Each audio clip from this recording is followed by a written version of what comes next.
Good evening बच्चों। आज पढ़ना है। देखिए, अभी हम पढ़ रहे थे इंडोक्राइन सिस्टम के बारे में ना, तो थोड़ा सा उसको यहाँ पर हम कुछ समय के लिए हम उसको स्थगित करते हैं, इसलिए क्योंकि बच्चों का डिमांड है कि सर थोड़ा सा ब्लड के बारे में पढ़ा दीजिए, क्योंकि एग्ज़ाम भी आने वाला है। तो उसके पॉइंट ऑफ व्यू से मैं लेके आया हूँ आपके लिए एक और चैप्टर है नया। इसको पढ़ने के बाद हम पढ़ेंगे इंडोक्राइन सिस्टम को पूरा फिर से। ठीक है ना, जो जहाँ पर पहुँचे उसी के आगे हम कंटिन्यू करेंगे, 100% कंटिन्यू करेंगे। तो थोड़ा सा हम देख लेते हैं जो हमारे क्या है ये एक नया चैप्टर है, नया पार्ट हम अध्याय स्टार्ट कर रहे हैं, लेसन, जिसका नाम है रुधिर द्रव एवं परिसंचरण, बॉडी फ्लूइड एंड सर्कुलेशन। हमारे शरीर में कौन कौन से फ्लूइड तरल पाए जाते हैं और उनका एक स्थान से दूसरे स्थान तक परिसंचरण कैसे होता है, हम ये देखते हैं। देखिए, कुछ चीज़ें ऐसी होती हैं जिनको हमें जानना जरूरी होता है। जैसे बहुत बच्चों के मन में ये सवाल होता है कि हम पढ़ें कैसे, क्या करें कि हमको याद हो जाए। देखिए, पहली बात तो आपको समझना है, ठीक है, रटना नहीं है। दूसरी चीज, आपके कॉन्सेप्ट क्लियर होना चाहिए। तीसरी चीज, जैसे हम कहते हैं कि जब आप दोस्तों से बात करते हैं तो क्या वहां पर पूछते हैं कि मैं कितना टाइम बात करूं या क्या, कैसे? नहीं ना, क्यों? क्योंकि आपको अच्छा लगता है तो उसमें समय बीत जाता है और पता नहीं चलता। उसी तरह से पढ़ाई भी होनी चाहिए। इसमें भी आपको समय, ये नहीं कि सर मैं कितने टाइम पढ़ूं या क्या पढ़ूं, ऐसा नहीं है। पढ़ते रहिए, जितना मन करे, जब तक अच्छा लगे तब तक पढ़ते रहिए। नहीं मन कर रहा है तो कुछ समय के लिए उठा करके रख दीजिए। जबरदस्ती पढ़ाई नहीं होती, ठीक है ना। और उसके लिए भी आपको क्या होना पड़ेगा? पहली बात तो एक नशा होता है पढ़ाई। जब अगर आपके अंदर कुछ है कि मैं कुछ बनना चाहती हूँ या मैं कुछ बनना चाहता हूँ, तो आप वो उसके लिए क्या होते हैं, पढ़ते हैं। जैसे एक कहानी है, गाना है, आपने सुना होगा, नशा शराब में होती तो नाचती बोतल। तो यहाँ पर नशे में कौन नहीं है? नशे में सब हैं। किसी को कुछ बनने का नशा है तो किसी को कुछ पाने का नशा है। तो वो जब तक आपके अंदर नशा नहीं होगा ना, तब तक हम क्या कर सकते हैं, किसी काम को नहीं कर सकते। और किसी भी काम को करिएगा तो शिद्दत से करिएगा, एकदम मन से और लगन से करिएगा, ठीक है ना। चलिए स्टार्ट करते हैं हम अपने वीडियो को और शुरू करते हैं एक और इम्पोर्टेंट टॉपिक को, जिसका नाम है ब्लड या रुधिर। देखिए, जो ब्लड या रुधिर है इसको हम कनेक्टिव टिश्यू या वैस्कुलर टिश्यूज कहते हैं। कनेक्टिव टिश्यू और वैस्कुलर टिश्यू इसलिए क्योंकि इसको हम बोलते हैं संयोजी ऊतक एवं संवहनी ऊतक। क्योंकि ये क्या होता है, एक विशेष प्रकार के नलिका में बहता है और यही एक ऐसा रुधिर है, रुधिर ही एक ऐसा क्या है, तरल है, जो हमारे विभिन्न प्रकार के सारी आंतरिक अंगों को एक दूसरे से जोड़ने का कार्य करता है, ठीक है। तो चलिए देखते हैं, जो हमारा रुधिर होता है, इस रुधिर का जो निर्माण होता है वो किससे होता है। एक क्या है कि हमारा मीजोडर्म होता है। हमने आपको बताया था कि जो रुधिर कोई भी बच्चा होता है, भ्रूण होता है जब, तो उसके 3 परत होते हैं, एक बाह्य परत, मध्य परत और आंतरिक परत। जो ब्लड है, रुधिर है, उसका निर्माण क्या होगा, इसी मध्य जनन स्तर से होता है, ठीक है ना। डिराइव्ड फ्रॉम मीजोडर्म, भूरी, इसको क्या बोलते हैं, भ्रूणीय परत कहते हैं, ठीक है ना। और एक चीज याद रखेंगे, ये जो तरल है, कौन सा, रक्त की बात कर रहे हैं, खून की बात कर रहे हैं, ये सबसे सॉफ्टेस्ट, मतलब सबसे कोमल क्या है, तरल ऊतक है। इससे मतलब कोमल या मुलायम और कोई भी ऊतक हमारे शरीर में नहीं होता। सबसे कोमल ऊतक क्या है, हमारा ब्लड ही है। देखिए, अगर हम कहें कि जैसे इसका टेस्ट कैसा होता है, तो कभी कट जाता है तो हम क्या करते हैं, उसको देख भी लेते हैं, चूस भी लेते हैं ना। तो यहाँ पर क्या होता है कि जो हम टेस्ट की बात करते हैं तो हमको थोड़ा सा वो कड़वा आता है, साल्टी आता है ना। टेस्ट में वो कैसा आता है, स्वाद में नमकीन होते हैं, ठीक है ना। और देखिए, ये थोड़े से जो क्या होते हैं, पानी होता है हमारा, पानी से थोड़े से क्या होते हैं, गाढ़े होते हैं। कितना, लगभग एक दो 1.7 से लेकर के 1.7 से लेकर के 2.7 तक, इतने समय तक ये क्या होते हैं, पानी से इतना टाइम क्या होते हैं, इतने गुना ये क्या होते हैं, गाढ़े होते हैं।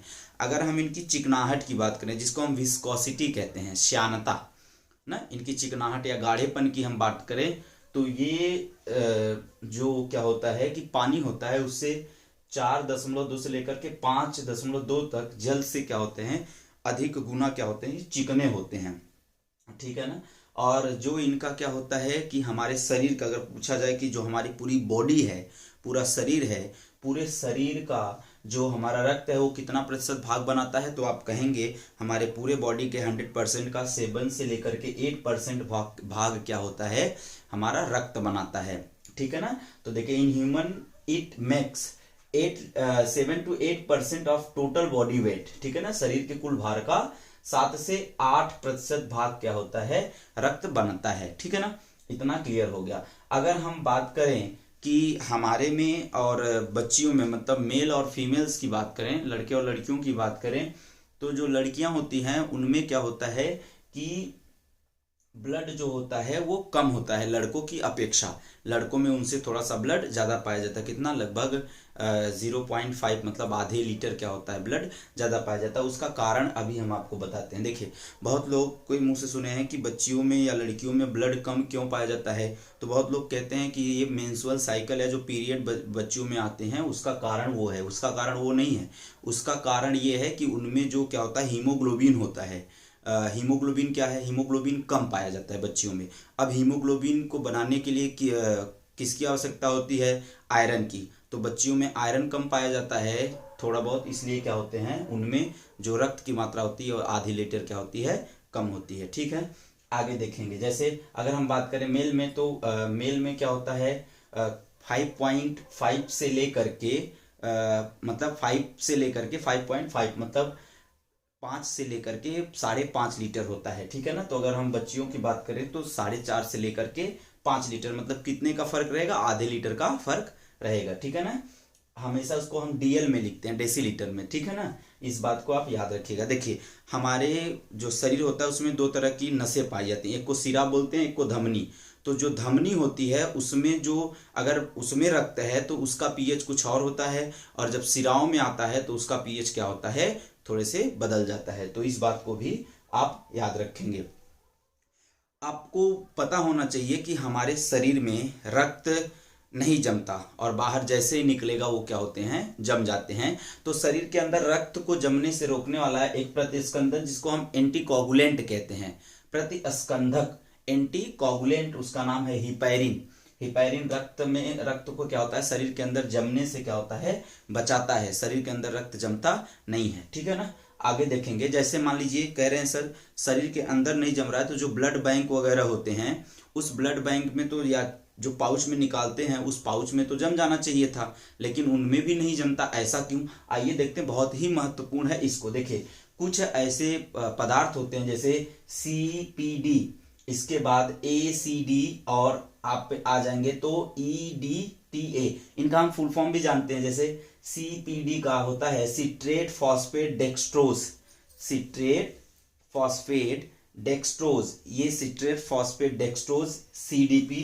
और ACD जिसका नाम है एसिड सिट्रेट डेक्सट्रोज, ये, और जो EDTA है जिसको हम एथिलीन डाइएमिनो टेट्रा एसिटिक एसिड कहते हैं, ये ब्लड को रोकने, ब्लड को जमने से, मतलब ब्लड बैंक होता है जहां पर ब्लड को इकट्ठा किया जाता है, जो रक्त हम क्या करते हैं, दान करते हैं, रक्तदान करते हैं, तो उसमें जो ब्लड ले जाकर के ब्लड बैंक में इकट्ठा किया जाता है, रखा जाता है, वो इन्हीं के कारण ACD और CPD और EDTA के द्वारा क्या करते हैं, उनको संरक्षित किया जाता है, उनको सुरक्षित किया जाता है, जिसके कारण ब्लड क्या होते हैं, सैंपल जो ब्लड का होता है, जो निकाल करके ब्लड बैंक पे रखा गया है, वो क्या होते हैं, जमते नहीं है। ठीक है ना। इस बात को आप याद रखिएगा पूरा। ठीक है ना। देखिए अब कहेंगे सर ब्लड को इतने समय तक रखेंगे कैसे, कितने टेम्परेचर पे रखा जाता है, तो हमेशा याद रखेंगे ये जो एंटीकोगुलेंट, ये सब जितने हमने आपको बताया है यहां से लेकर के, ये सारे क्या हैं, ये सारे, ये जितने भी हैं, ये सब क्या हैं, ये सब एंटीकोगुलेंट है जो ब्लड को जमने से बचाते हैं। CDP और ACD, और एक तीसरा है क्या, EDTA। इनका फुल फॉर्म भी आपको है यहाँ पर, आप देख लेंगे तो क्लियर हो जाएगा। आगे देखेंगे इनका इस्तेमाल कहाँ होता है, ब्लड बैंक में ब्लड को प्रिवेंट करते हैं, रोकते हैं, किसके लिए, ताकि वो जो सैंपल है ब्लड बैंक में वो जमे ना।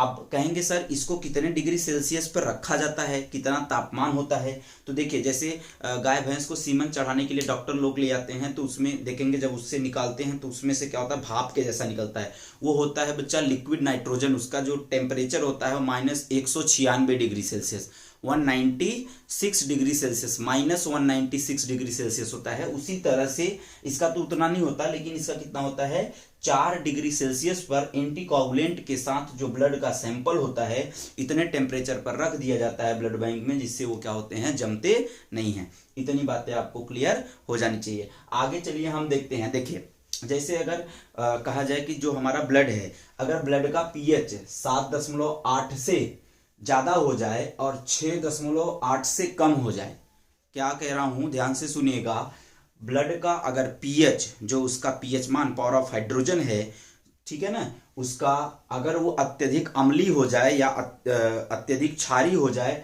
तो उसके कारण व्यक्ति की मौत हो सकती है, ठीक है ना। वो डेथ का क्या हो सकता है, कारण बन सकता है। तो कहेंगे सर कितना पीएच होना चाहिए, तब अभी आपको बताते हैं उसका पीएच कितना होना चाहिए। देखेंगे तो उसका जो पीएच यहाँ पर बताए हैं, थोड़ा सा इसको भी देख लेंगे।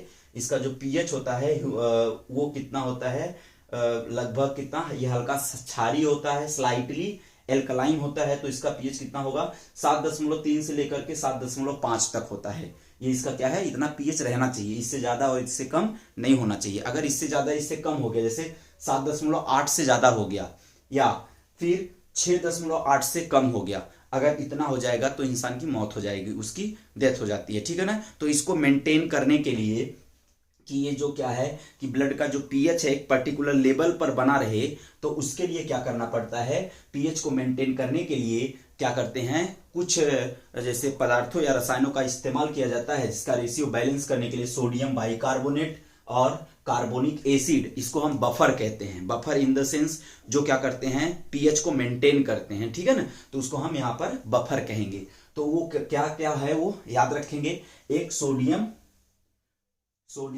बाइकार्बोनेट और कार्बोनिक एसिड, ये दो मिल करके क्या होते हैं, कहां पर, शरीर के अंदर नहीं, जब बाहर निकालते हैं तब, ठीक है ना। तो शरीर के अंदर अभी हम बताएंगे कि हमारा जो क्या होता है, इसमें हम देखते हैं आपका क्या एल्बुमिन वगैरह जो होता है, ये भी बफर का काम करता है, ये मेंटेन करता है उसके पीएच को, ठीक है ना।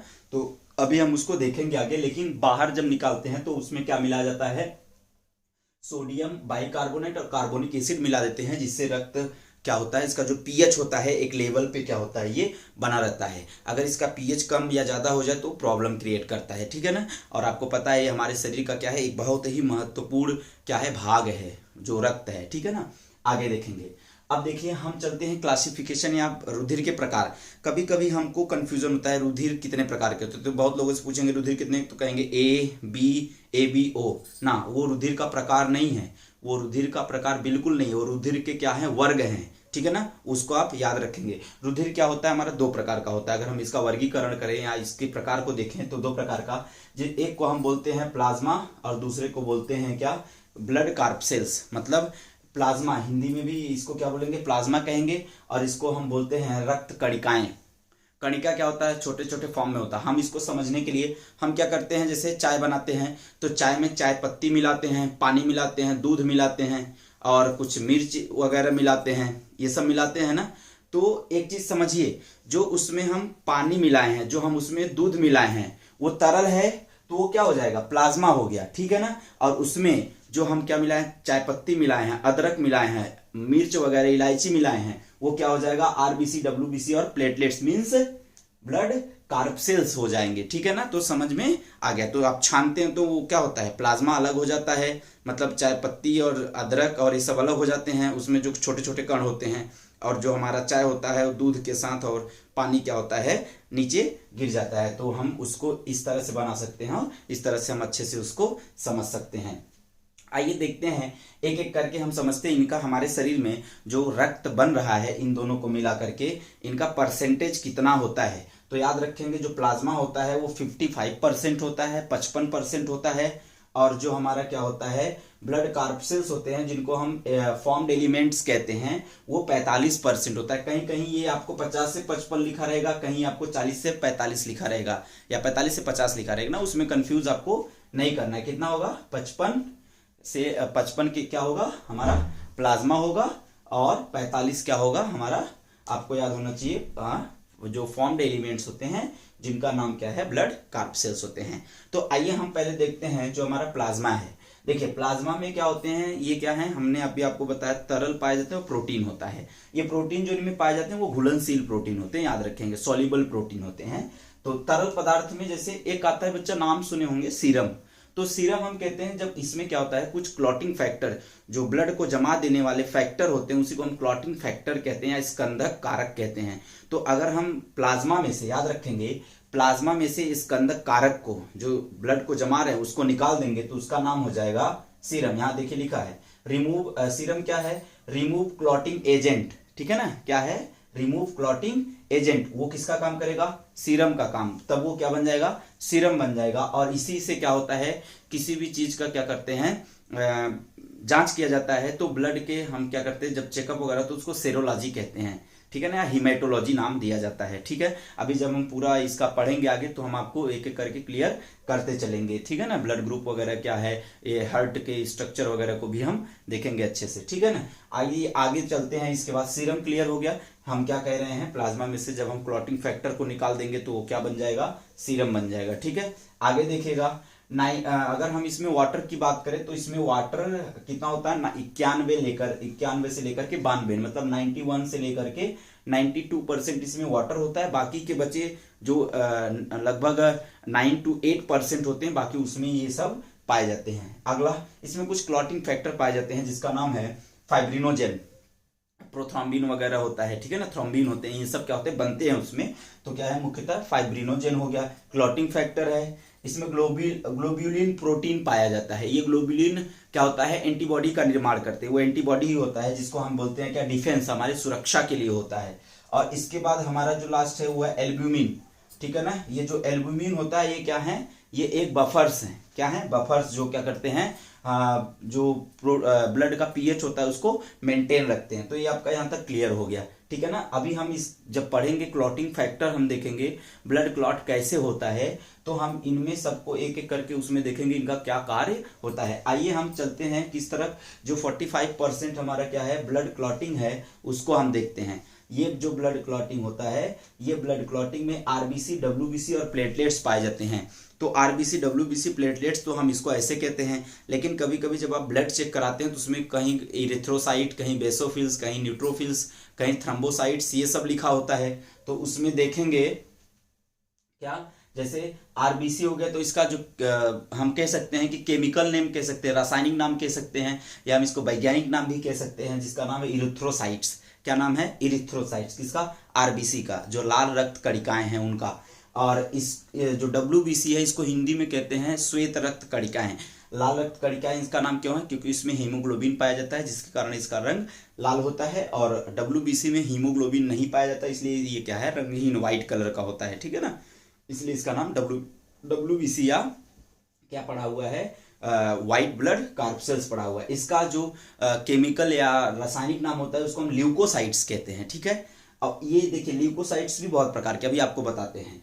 आगे देखिए, प्लेटलेट्स, जिसको हम बिम्बाणु कहते हैं हिंदी में, और ये प्लेटलेट्स जो है इसका नाम है थ्रोम्बोसाइट्स। याद रखेंगे, ये जो प्लेटलेट्स है, इस प्लेटलेट्स का और भी काम होता है, अभी आगे हम देखेंगे। देखिए, जैसे अगर हम इनके लाइफ स्पैन की बात करें या जीवन काल की बात करें, तो जो हमारा इथ्रोसाइट मीन्स आरबीसी होता है, इसका जो ये होता है जीवन काल या लाइफ स्पैन, मतलब ये कितने दिन तक जिंदा रहेगा, तो इसका 120 से लेकर के 125 दिन होता है। याद रखेंगे, जो क्या होता है, आरबीसी होता है, ये आरबीसी में परिपक्व, जो मेच्योर आरबीसी होते हैं उनमें क्या होता है कि केंद्रक नहीं पाया जाता, ठीक है ना। केवल मैमल्स में कुछ ऐसे हैं, जैसे कैमल हो गया, ऊंट हो गया, तो ऊंट में स्तनधारी एक ऐसा है जिसके आरबीसी में क्या होता है, केंद्रक पाया जाता है। हम लोगों के आरबीसी में केंद्रक नहीं पाया जाता। इसके लिए एक बात और ध्यान देंगे, इसमें हम एक चीज देखते हैं, ये जो क्या है, इसकी जो संख्या है, इसकी संख्या कितनी होती है, इसकी संख्या लगभग 50 से लेकर के 60 लाख होती है, ठीक है ना। कितना, 50 से लेकर के 60 लाख इसकी संख्या, 50 से लेकर के 60 लाख इसकी संख्या होती है। याद रखेंगे, ये जो क्या होता है, इसकी जो अगर हम संरचना की बात करें, ये क्या है, एक सेल है। अब सेल होने के नाते ये क्या होते हैं, इसका ये बीच में चपटा होता है और किनारे पर क्या होते हैं, मोटे होते हैं, ठीक है ना। जैसे दर्पण होता है ना, उत्तल और अवतल आप देखते हैं, कॉनकेव और कॉन्वेक्स, तो उनमें क्या होता है, ये इस तरह से इसकी संरचनाएं आपको देखने को मिलेंगी, ठीक है ना, इस तरह से। तो इस तरह से इसकी संरचना क्या होती है, बीच में दबी हुई और ऊपर की तरफ उभरी हुई होती है। इसलिए इसको हम एक क्या बोलते हैं कि हम देखते हैं इसमें इस संरचना के कारण एक के ऊपर एक क्या हो जाते हैं, ये जो आरबीसी होते हैं वो एक के ऊपर एक जाकर के उस पे चिपक जाते हैं, ठीक है ना।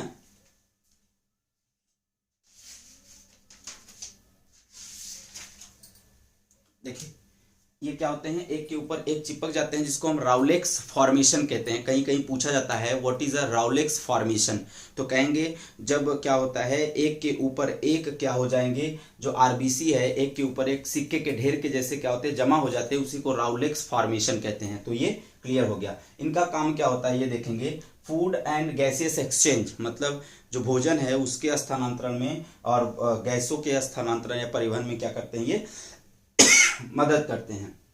दूसरा हम पढ़ेंगे आरबीसीज, और याद रखेंगे दूसरा हम पढ़ेंगे डब्ल्यूबीसी, लेकिन आरबीसीज के और कोई पार्ट नहीं होते। लेकिन जो डब्ल्यूबीसी होता है इसको हम ल्यूकोसाइट्स कहते हैं।